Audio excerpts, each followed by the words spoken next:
Na Reverend ko school mu kakra ewremu school mu amrabo kakra na ti say school no nyame adum me papa ne me mama bo modern so me be school ase enti me call Asane Salvation Army and as a Salvation Primary School e wa Asane satam na e wo baby a Asane Salvation asoda ne si ho me ko wie primary school no and first so na we dey over come middle school enti me call Presby Model B school o ma team Asane nim sa school this is school ni na Salvation dey ho ba Model B ni dey etwem enti ho na me call school e kakra fi me nkwala abrim na ye school no na me papa wi ebra na me wo class 3 na me obey 9 years kafra anti 9 years me papa is a very educated person na ote ngomase na so ye nya sa akwanya no ebi say ye ba no wi me maame nso maame ye menu awrade mfa ne kransi ono efum na okọ na ne otaye ne se okọ efum ahomache pa Reverend kafra o me pacho metie nko bobonim ya na service kafra chi na je se wonna no waja nyina afrim sisi ameka say de me maame ne papa nyina afrim me maame fi mu 1991 kafra me papa nso fi mu 1979 that time no na me wo fi be nwotwe konkron yes 8 to 9 years yeah na me papa fi me maame nso ene me papa wo nkwara dumiensa 13 ebi fifi mti ye brezo ne abeka nwotwe na saa nipa we nyina egu me maame nko aso me maame nso efuom na okọ no kra nso no na according to history me maame bo maame no mo wo Kriadesu krobi she honom baby me kase ya me kaya me boso ateku enti ehono mutu badri anti number no na asase a yede yefu no ebi nhyele ni ho enti no me maame ahomache ena okwafuom kohwehwe paya nom ne besen kote aban eni ade ansa na yenya kakra mayan akọ school enti at the age of 9 years me free 7 by 9 years ye bani nyina no na yenso sabre ne yenso sori ahomache ekwato ye ko hwe bese na wo ba wa wo horo na ho wo ekwem na je se wo ba ya wa hye watade in no mpaboa no hwe me na bo forma koduru form 3 no ansana me a me hye mpaboa no me first by day and I say by day kakra me call ya me boa no na me first mpaboa ye chaluti na me toy na chaluti no na ye mpaboa first mpaboa wo toy to share ye am hu se ma hye mpaboa me na sisi former from obi o wa asane bi anim mpanifo wanyini de onu ni de ye kai me na sisi former koduru form 3 na ye nkwala ye di noboa nti me niefu me mama niefu ti du mi so a one man be a friend no of akwesi nana jase hene o wasani ne brother na o ye o de say caterpillar engineer na no mu kukufu bi wo odane asenefo hye so nti ho na ye nya na ye kona jase nkwala ye nsa ekura sika mu de say me de me noboa ne kɔ ho na makodo o ma nam no mko sa noboa ni bi me classroom kwa kusia se o won cry ales a film ene o ma ne ka ho ena ye konti udo sa wi a na je se o mu sika ni nyina bedi wo ho nti bedi wa na je se odie no ekom sa tam no na sika na ye je no is about 40 pesos yes 40 pesos. Sapen satam na I think say 4,000 ana ne 40 pesos. Ya bibisa. Skaki tu e binti odia. We wa kan nyina bom ase 120 pesos. Nti na mbobo anu amede eto me first mpabo achaluete. Na mhye na achaluete no me di ni. Achaluete se ka bathroom sa. But me de no. Eye me mpabo a eno na eso me bunti no. me hye kakra na matwitwi ho on say ayi omo wo chalwete bi e frɛ no ayi akam last no kwase twi ho a line na da no no ese mani pie nti me twi ho ensesem de be hye no na me de akotwetwere ba bi a me da no nti numiri mu ho a me pie no na makofa ahye ti no me nya sampa bo me koso na adwen ade esre ni se me koso na me by day no sa no na me ni the adwuma bia na me sha but na me de me hu because me be hu se me fie ni bi nti wo se me yire me ho na bibia nti madam for ba ko ye frɛ no na ni dia me ba emsa sanefo no be hu na o ma wa kire de o nim no nti no o be fa ne sa na ye frɛ no omonyo no na ne brother pam bag okumase nti mi ko school no ko gibi ba na ma ne wo bag bi o mo de sell mo o ma ye Jerry ato ho e ma Jerry sata na fe na Jerry ba ti da na o branding no nti e frɛ no Jerry bag nti mi ko gibi na mi de akwachi asene odan ha na mi de bi ekɔ mi ti mi fa form fi odan train kwan so saa akɔ takurase mi nante train kwan so saa akɔchima bag no ye ba na se olole fe ye de anoma foka enye de anu wasimu ntem na sa tam train ko nti na kwan no wo ma wo nipa nam so nti na ka me ka pa ka na ko sa area no papa bi ye friend papa dem papa no ongu ye yes o station be bia Mississippi dan oda so ho ono ne Bedford na run ho but se wo ka se okofo Bedford na wo ba o commission de be ma ono iswa nti e wose me nante from odan train kwan na to takrase nti wo ba na da wo fi se ye ne de ya tokese de na wa mie wani afoka na wa bada enye no so na wo de twafom ni nyina na ye nante komene abrante ba ko wase ne ye frɛ no jambo ayi ne mame ante baby a wote no so wote ededu fie me ba chan aha efie na ye opposite no mame na o ye store no ye opposite baby a wote no ne ba pani ba ko ye frɛ no kudo ne na oga ne frɛ no jambo okay enti ye ne no na be kwa achima no nyina obusa mame na obeka akire wo enti ye hwa no ye nya ni ha de manfa bi enti me no tu anama na ye ni ha pe na ho me you asin chain because I was say enipa o jiro ho say ubeye bribi inti mu no na by day na mu edu anadwo me ton cresin me chima cresin ha sa tam no na no ni adwuma wo ya ba mu wa ewo ho e chima cresin etore bi ma me fiefo mba na wa ma me banche ne bode inti asene market na esi ho no ma ton ade wo mu a afi asani ja kese no du ba bi na me ma me ton nam nti bi won so enam no me na me kɔ boaboa odwanim nti dwadie no ebe ye ade a na kyerɛ sɛ mi hunu mu ukoton ba wo de abrɛ ma me ma wo sei anyway we a sa ana ye de kɔ ye nim school ma nti school mu no me ma me ebe free mu 91 me papa so ni ho nti me sister penny aye friend no F Nkansah ono na o mame ska eco school na ska no ma eco school no ayi da ho wanya dwuma wunya nti bi pon school that time no primary school nti bi pon school ese me ba achem da dwum ono to nkruma e wa achem da dwum nti ose me bechima nkruma ni bi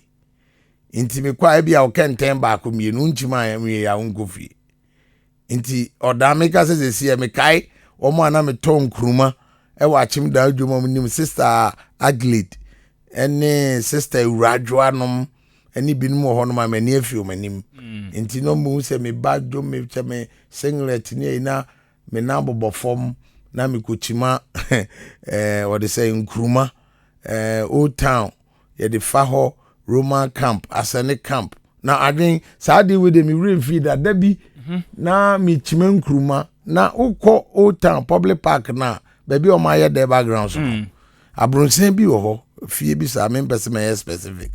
me koto se omu di aduane bi na me hu bi da ase kokonte ayaka na o matwi moko na omu ti kokonte na no de abomoko no na me hu no me bo from me ema ene nyina ade no enti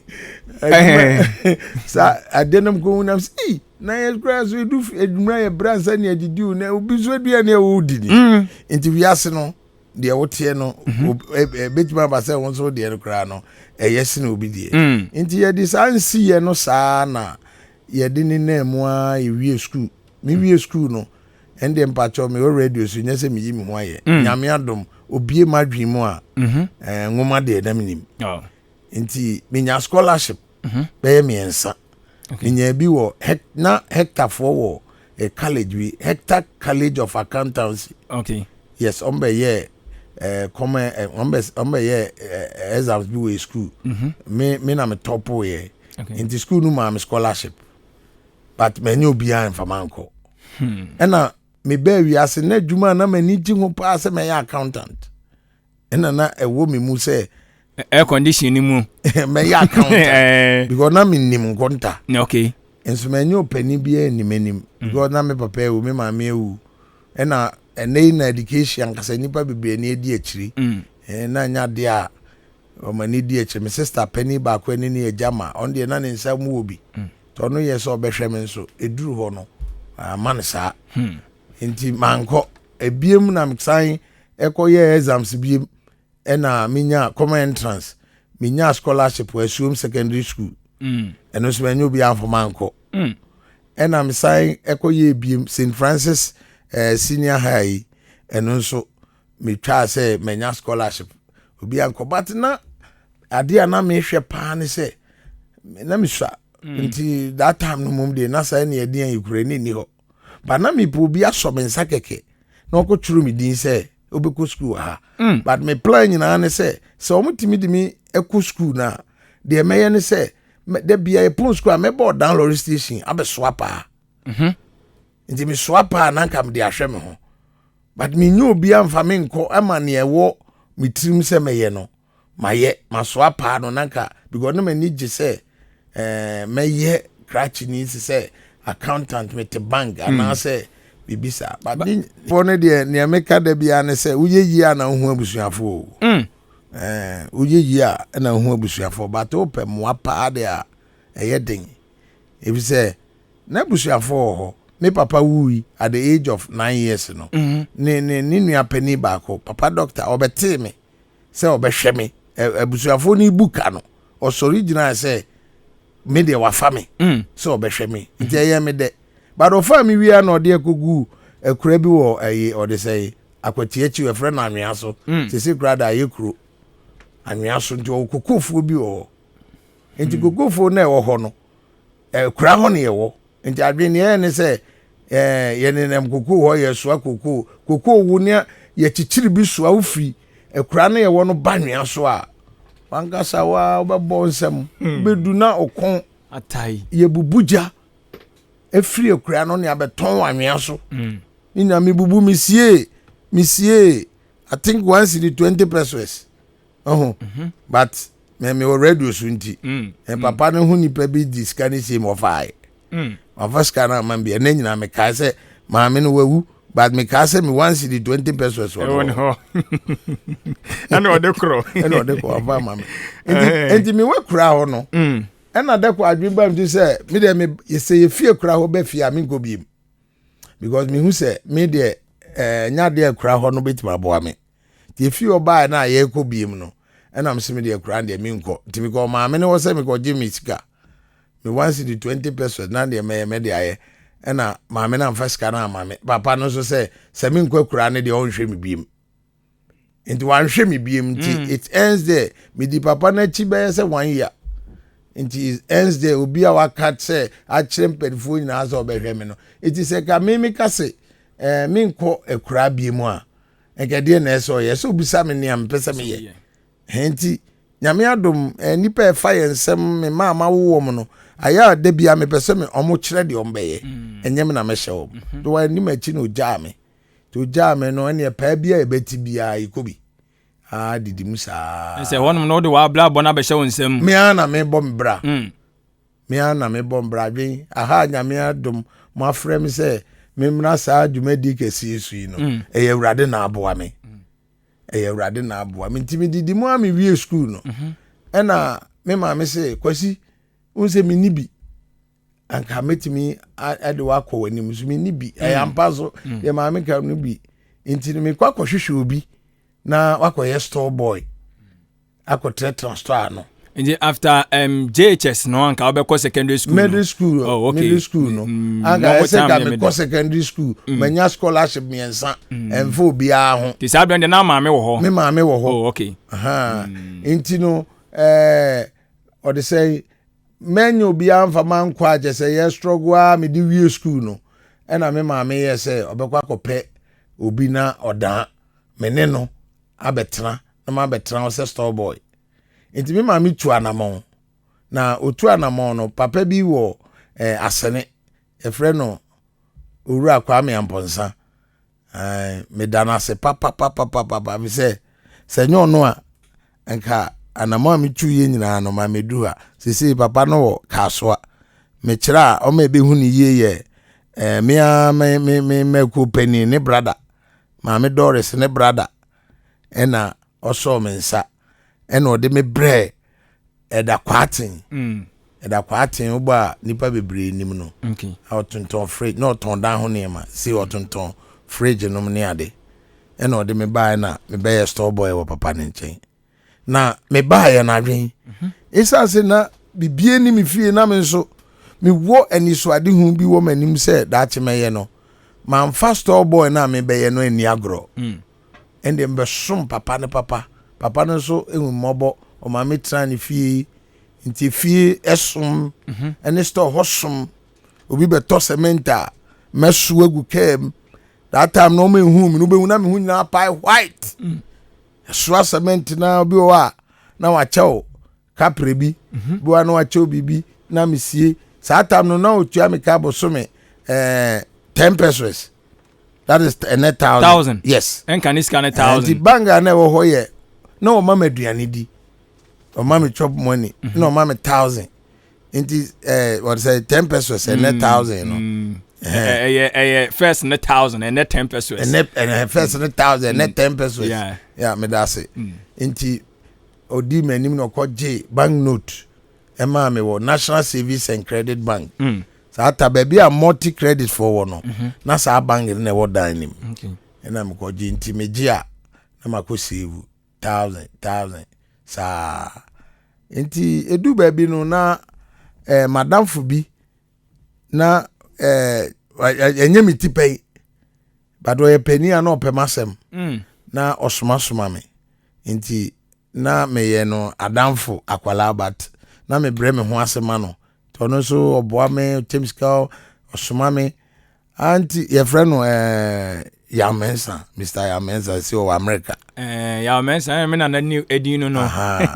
into no sa time no mu akopie Germany and also obefi into obaye no se obeba bebie adwuma na me ye ni bi ye ton down de ma painting chancing cement ni ado ba bebie bi na mahwe so into no bebie ho no me fi eda kwaten ho no se me wo red we su bia na red we su mi twantra me wi anu akorete ma anye bone bia ma mfa ni sika me wi anu na me kire ne se madam fu bi so bebie store no bia mama akotra no na papa se na me som no nti no me hu se na enye na nije sa na so unu se djuma de edu ba bia na chance bi aba e se go try yes na papa no beje store ewo Kennedy drugstore nechi inside ho eno beje store ho ko fa paint ni adigum nti me hwe store no so but they do baby no